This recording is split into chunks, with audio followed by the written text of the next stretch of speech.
થરાદ પોલીસે પોકેટ કોપ એપ્લિકેશનની મદદથી મોટી સફળતા મેળવી છે. પોલીસે થરાદ, ભીમા, ડીસા, કલોલ અને અમદાવાદમાંથી ચોરાયેલા 19 બાઇક સાથે 3 આરોપીઓને ઝડપી પાડ્યા છે.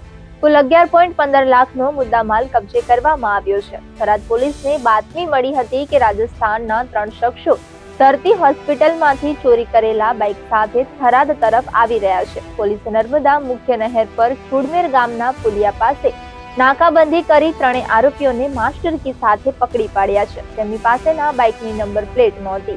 પોકેટ કોપ એપમાં ચેસિસ નંબર ચેક કરતા જાણવા મળ્યું કે આ બાઇક થરાદની ધરતી હોસ્પિટલ પાસેથી ચોરાયેલું હતું.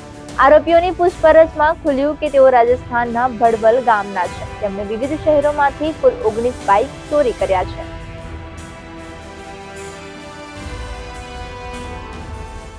તે અન્વયે થરાદ પોલીસ સ્ટેશનના પોલીસ માણસો દ્વારા ચોરી ડિટેક્ટ કરવા માટે હ્યુમન રિસોર્સ અને ટેકનિકલ સર્વેલન્સના આધારે તપાસ કરતા એવી ચોક્કસ બાતમી મળેલ હતી કે રાજસ્થાનના 3 ઈસમો થરાદ મુકામેથી ચોરી કરેલ બાઇક લઈ અને થરાદ બાજુ બીજી ચોરીઓ કરવા માટે આવનાર છે.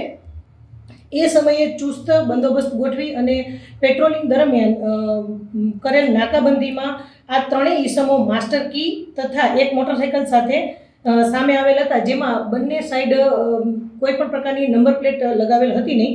અને પોકેટ કોપ એપ્લિકેશનમાં એમને ચેક કરતા ચેસિસ નંબર સર્ચ કરતા આ મોટરસાઇકલનો રજિસ્ટર્ડ નંબર GJ27DS 3458 જે મોટરસાઇકલ થરાદ ખાતેથી ધરતી હોસ્પિટલ આગળથી ચોરી થયેલ હતો તેનો મળી આવતા તેમની કડક પૂછપરછ કરતા આ ઈસમોએ ગામ ભડવલ મુકામેથી થરાદ, ભીમા, ડીસા, કલોલ તથા અમદાવાદ જેવા શહેરોમાંથી ચોરી કરેલ મોટરસાઇકલ નંગ 19 જેની કુલ કિંમત 11,05,000 અને એ સાથે માસ્ટર કી અને મોબાઈલ એ બધું મળી અને કુલ 11,15,500નો મુદ્દામાલ પકડી અને 3 આરોપીઓ વિરુદ્ધ આગળની કાયદેસરની કાર્યવાહી શરૂ કરેલ છે.